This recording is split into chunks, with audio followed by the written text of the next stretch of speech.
All right, on to the Calvin cycle, or carbon fixation, or light independent, because it does not require light to function. The Calvin cycle is an intricate series of steps that are all led by enzymes. That main enzyme being Rubisco, that's responsible for the carbon fixation. Rubisco is actually the most abundant enzyme on planet Earth because by biomass there are more plants than there are animals. So remember, you don't need to remember like the whole word of Rubisco. It's actually a very long enzyme. Just think Rubisco, carbon fixation.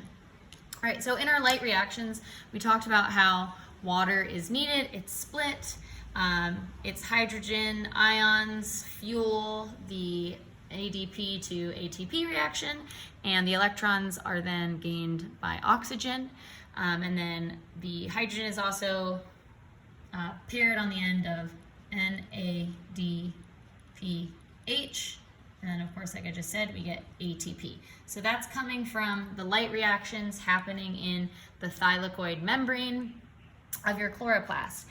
The Calvin cycle is happening out in the stroma, out in the empty part of the chloroplast. So what do we start with? What we have not talked about is our CO2. That's our other input or other reactant. So CO2 is double bonded carbon and 2 oxygen. Just pretend that that is a double bond.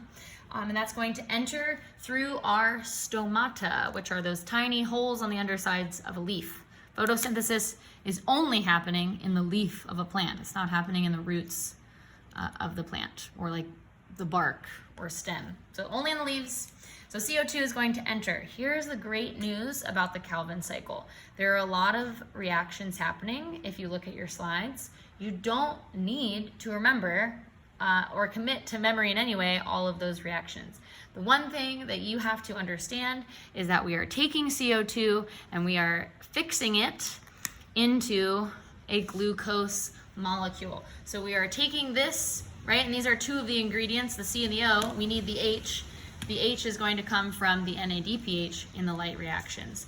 And through the power of enzymes at each step, and being fueled, of course, by energy, because energy is needed to rebuild things, right, in an anabolic reaction. So we're going to break this apart.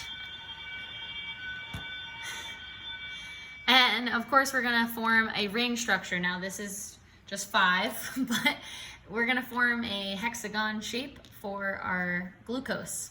So really the main thing that you need to remember is that the carbon cycle is going to take CO2 and it's going to fix it in by a series of steps, very slowly with enzymes, with Rubisco being that essential enzyme, into a ring structure.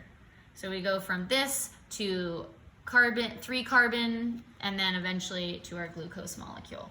I want to reiterate that photosynthesis is the most important metabolic process on Earth. Without it, heterotrophs, us like mammals, we would not be able to gain energy from anything because we can't gain energy from the sun. So the fact that plants or things containing chloroplasts like cyanobacteria are able to take light energy and use it to form molecules that the rest of us can use is incredible. I challenge you to think of any food that has substantial amount of energy that is not plant-based, or something that we eat that didn't once eat a plant, right? I would take a look at slide 29 on your photosynthesis slides. That gives a really good summary of both the light reactions and the Calvin cycle. Enjoy.